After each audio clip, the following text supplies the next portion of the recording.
나이 90살이 되면 당신은 어떤 삶을 살고 있을지 상상해 본 적이 있는가? 인생의 모든 짐을 내려놓고 편안하게 휴식을 취하는 나를 떠올릴까? 아니면 여전히 좋은 사람들과 어울리며 활기차게 살아가는 나를 상상할까?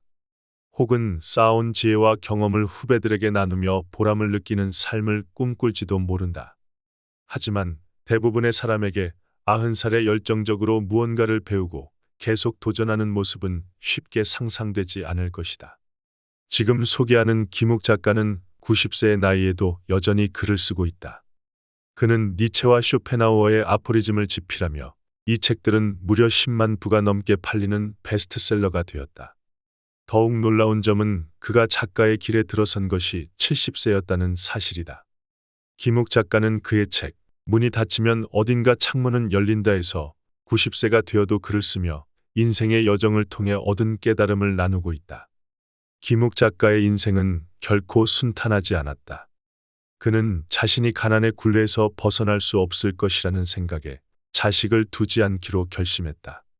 그러나 운명은 그를 비켜가지 않았고 뜻하지 않게 50세의 아들이 생겼다. 그로 인해 아들의 운동회에 참석했을 때 젊은 아버지들 사이에서 할아버지 취급을 받아야 했다. 김욱 작가는 20살이 된 아들에게 많은 재산을 물려주고 싶었다.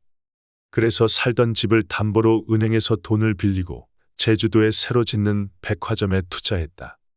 그러나 백화점은 IMF 경제 위기와 함께 부도가 나고 말았다. 이미 직장에서는 은퇴한 후였기에 인생에 남은 것은 아무것도 없었다. 김욱 작가는 그렇게 70세의 나이에 전 재산을 잃었다. 하지만 역설적으로 그토록 오랫동안 품어온 글쓰기의 꿈을 되찾았다. 모든 것을 잃었을 때 그는 한동안 술로 밤낮을 보내며 고통을 달랬다. 그러나 이대로 인생의 낭떠러지로 떨어질 수는 없다는 생각이 그를 일으켜 세웠다. 그는 글을 쓰기 시작했고 번역을 하며 작가로서의 길을 걷기 시작했다. 인간은 결국 언젠가 자신이 쌓아온 모든 것을 잃고 마지막에는 소중한 생명마저 내려놓아야 한다. 저자는 자신을 포함해 모든 이가 결국 죽음을 맞이할 운명임을 깨달으며 말한다. 삶의 의미는 꿈을 꾸는 것에 있다고, 꿈꾸는 법을 잊지 않고 간직하기 위해 살아간다고. 나이가 들수록 몸은 점점 약해지고 여기저기 고장나기 마련이지만 저자가 그나마 위안을 찾을 수 있는 유일한 희망은 여전히 글을 쓸 수 있고 그의 글을 읽어주는 이들이 있다는 사실이다. 그렇게 절망 속에서도 스스로를 포기하지 않고 다시 일어서며 생존을 이어간다. 그래서 어쩌면 인생에서 불행이란 꿈을 꾸게 하고 삶의 의미를 찾게 해주는 소중한 존재일지도 모른다고 저자는 말했다. 삶의 크기는 결코 작지 않다. 누구의 삶이든 위대한 인물 못지않게 거창하고 유명인처럼 잠재력을 지니고 있다. 저자 역시 모든 것을 잃고 나서야 비로소 자신의 이름으로 책을 세상에 내놓았다. 70이 넘어 그토록 쌓아왔던 재산과 명예, 사회적 위치까지 잃었을 때 그에게 남아있던 건 글을 쓰고 싶다는 오래된 꿈 단 하나뿐이었다. 그는 모든 것을 상실한 후에야 잃어버린 꿈을 다시 찾을 수 있었다. 전쟁의 소용돌이에 휘말린 20살 시절 이후 반백년이 지나서야 말이다. 70의 나이에 글을 쓰고 세상에서 인정받는 과정은 20살에 겪었던 전쟁보다 더 치열한 싸움이었다. 저자는 끊임없이 후회하며 자문했다. 왜 그때 원고지에 글을 쓰지 않았을까? 지금 70살에 내가 할 수 있다면 20살에 나도 할 수 있었을 텐데. 그는 스스로에게 이렇게 말했다. 자신이 그저 비겁했을 뿐이라고. 20살에 이루지 못한 꿈을 30, 40, 50, 60에도 돌아보지 않은 자신이 못내 아쉬웠다.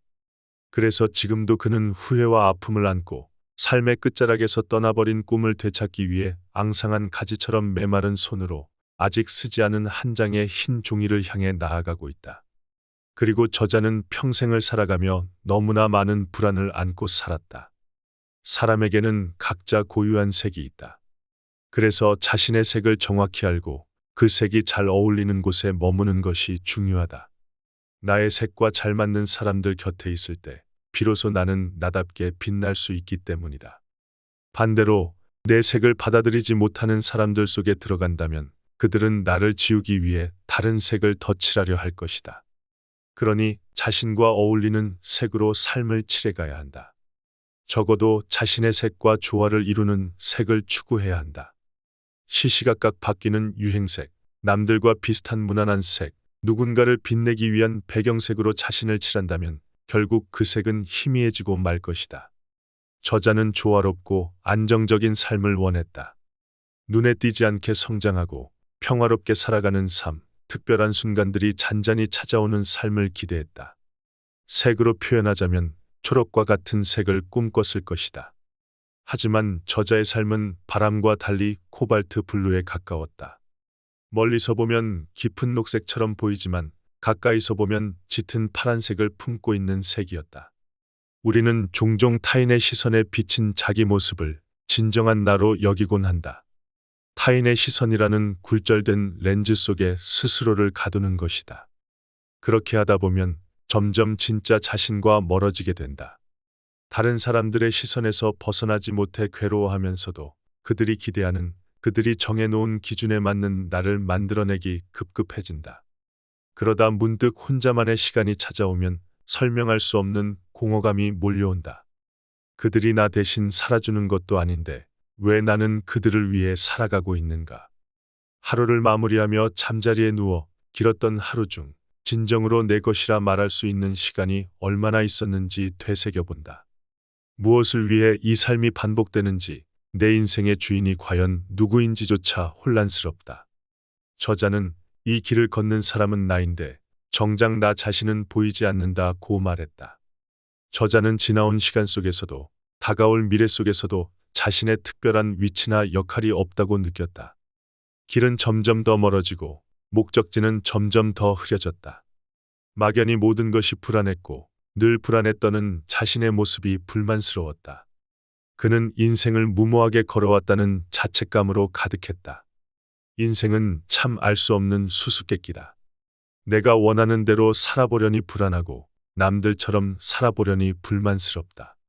그렇게 저자에게 인생은 불안과 불만 사이에서 아슬아슬하게 떠도는 여정이었다. 숨 쉬는 것도 내가 하고 걸어가는 것도 내가 하는데 내 마음대로 숨 쉴 자유조차 없는 것처럼 답답할 때가 있었다. 또 한편으로는 누군가 내 존재를 인정해 주기를 간절히 바라는 순간도 있었다. 거울에 비친 내 얼굴이 낯설어 당황스럽기도 하고 때로는 나 자신이 너무 좋아 내가 이렇게 태어난 것이 기적처럼 느껴졌던 날도 있었다고 저자는 회상했다. 저자는 여전히 사람들의 평가에 시달리고 있다고 말했다. 세상의 눈치를 보며 타인의 기대에 맞추려 애쓰면서 말이다. 나이 들어서도 그 나이 먹고도 이것밖에 모르냐는 평가가 두려워 저자는 바보가 아닌 척, 때로는 바보인 척, 겁쟁이인 척하며 그때그때 상황에 따라 역할을 바꾸어가며 마치 카멜레온처럼 자신의 색을 바꾸는 데만 능숙해졌다. 사실 그는 오랫동안 무언가 되어야 한다는 두려움과 불안에 시달렸다. 지금의 모습은 나답지 않다는 생각에 불안했고 스스로가 어떤 사람인지도 모르면서도 나답지 않다는 느낌에 사로잡혔다. 나다움을 정하는 것은 자신이 아닌 세상이었지만 이를 인정하기 어려웠기에 좋은 날에도 행복한 순간에도 마음 한구석엔 늘 불만이 자리 잡았다. 저자는 지나온 삶을 돌아보며 두 가지를 후회했다고 한다. 꿈을 포기한 것과 꿈을 포기하지 않은 것. 그는 꿈을 포기해보기도 포기하지 않아보기도 했지만 그 결과는 언제나 후회였다. 이러나 저러나 누군가는 자신을 바보라며 손가락질할 것이다. 어떤 삶을 살아도 후회는 남는다. 어떤 길을 걷더라도 불안할 것이고 어떤 사람이 되어도 스스로에게 쌓이는 불만은 여전하다. 저자는 살면서 저지른 가장 큰 실수는 후회를 떨쳐내려 했던 것이며 후회를 실패로 착각했던 것이라고 말했다. 무엇이 옳고 그른지는 자신이 정하는 것이다. 인생은 누구에게 배울 수 있는 것이 아니라 오직 자기 자신으로부터 비롯되는 여정이기 때문이다. 삶은 그렇게 우리에게 말을 걸어오고 있다. 저자의 인생에서 그 말을 가장 크게 차지하는 단어는 실패였다. 인생의 쓰릿은 실패를 수도 없이 맛본 그는 실패가 즐겁다고 했다. 실패와 절망이 미래를 결정짓지 않는다는 사실만 기억한다면 몇 번이든 이를 감수할 수 있기 때문이다. 쓰러짐은 대수롭지 않다. 중요한 것은 쓰러진 후에 다시 일어설 용기, 일어설 수 있다는 자신감이다. 저자는 넘어졌다가 일어나면 쓰러지지 않는 방법을 하나씩 배우게 된다. 2번이고 3번이고 넘어져도 여전히 서 있는 자신을 발견하게 될 것이라고 강조했다. 그에게 좌절은 그 누구도 가르쳐 주지 않은 자신만의 노하우였다. 실패는 그가 스스로 증명해낸 역사이자 변화의 기록이었다. 저자는 수많은 실패를 통해 인생을 살아가는 방법을 터득했다. 같은 실패를 반복하지 않겠다며 포기하는 사람들이 많다. 저자 역시 그랬고, 혹은 지금도 도망치고 있는지 모른다. 하지만 그렇게 도망쳐도 결국 같은 실패를 반복하는 것이 인간이다. 차라리 마음을 내려놓고 그냥 한 번 더 실패하고 말지라는 자포자기가 오히려 더 큰 힘이 될 때가 있다. 최선을 다해 노력하고 보상받는 것도 중요하지만 자신이 이만큼 노력할 수 있는 사람이었다는 것을 확인하게 되는 것만으로도 보상이 될 때가 있다. 그리고 인생에서의 보상이란 대부분 이런 자기 만족이다. 눈에 보이는 성과보다 과정을 통과했다는 자부심의 가치를 둘 줄도 알아야 한다. 자부심은 내가 나에게 주는 보상이다. 누가 나를 인정해 주지 않더라도 최소한 나는 스스로를 인정해 줄 수 있다. 남들이 실패했다며 손가락질하더라도 자기 입장에서는 실패가 아닐 수 있다. 적어도 자기 자신은 그 과정을 견디며 통과했기 때문이다. 그래서 마음을 가끔씩 비워내야 한다. 채운 만큼 덜어내지 않으면 넘쳐서 터져버릴 수 있다. 마음이라는 그릇이 깨져버린다면 그것이야말로 진짜 끝이다. 사실 인간이 변명과 합리화를 짜내는 이유도 마음이라는 그릇을 지키기 위해서다.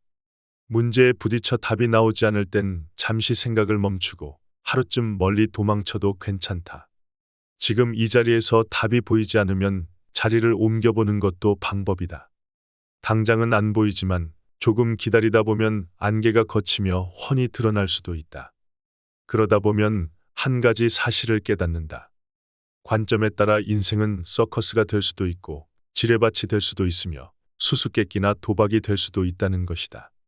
성공과 실패를 나누는 것도 결국은 관점이다. 만약 운명이라는 것이 있다면 그것은 지금 내가 바라보는 그곳이다. 운명은 나의 시선이며 내가 바라보는 것이 곧 나의 운명이다. 그러니 결과에 너무 미련을 갖지 않았으면 좋겠다. 잘 풀렸다고 들뜨지 말고 안 풀린다고 세상을 원망할 필요 없다. 지나고 보면 다 쓸데없는 마음이다. 지나고 보면 인생이란 무조건 좋다. 죽지 못해 살았던 그 시절마저도 지나고 보면 그립다. 그 오욕의 한철을 견뎌낸 내 자신이 너무나도 예쁘고 자랑스럽다. 결국 삶이란 관점이다. 관점이 삶을 이끌지는 않는다. 지금 나는 무엇을 바라보고 있는가? 왜 그곳을 바라보는가? 저자는 자신의 실패를 돌아보고 있다고 말한다. 정확히는 세상의 기준에 비추어 명확하게 실패의 범주 안에 있는 자신의 지나간 시간을 바라보며 그 실패를 솔직하게 고백하고 있다. 그가 실패하지 않았다면 아무도 그의 이야기를 들어주지 않았을 것이다. 만약 실패하지 않았다면 그는 자신이 살아온 시간들을 고백할 기회를 얻지 못했을 것이다. 사람들은 그가 실패한 이야기에 관심을 가진다. 어떻게 망했냐고, 그 나이에 그런 일을 겪고도 어떻게 죽지 않고 살아있을 수 있었냐고 자꾸만 묻는다. 저자는 자신의 실패담을 책에 담아 빚을 갚았고 작은 이름이나마 세상에 알렸으며 얼굴 모르는 독자들에게서 위로의 메시지를 들었다고 감사의 마음을 전했다. 이제 저자에게 실패는 자랑이 되었다. 그토록 원망스럽던 좌절과 실패가 이제는 고맙고 사랑스럽다고 말했다. 사실 재미없는 작가의 삶처럼 최악의 실패는 없다. 그런 점에서 저자는 스스로를 꽤 성공한 사람이라고 말한다. 문이 닫히면 어딘가 창문은 열린다에서 저자는 아들, 남편, 직장인, 아버지로서가 아닌 나로서의 삶을 통해 새로운 노년의 모습을 제시했다. 그는 죽음마저도 고정된 것이 아니라는 가능성을 말한다. 톨스토이의 죽음에서 해답을 찾았지만 그것이 모두의 해답은 아닐 것이다. 결국 저자가 우리에게 전하고자 하는 것은 바로 내가 주체가 되는 삶이다.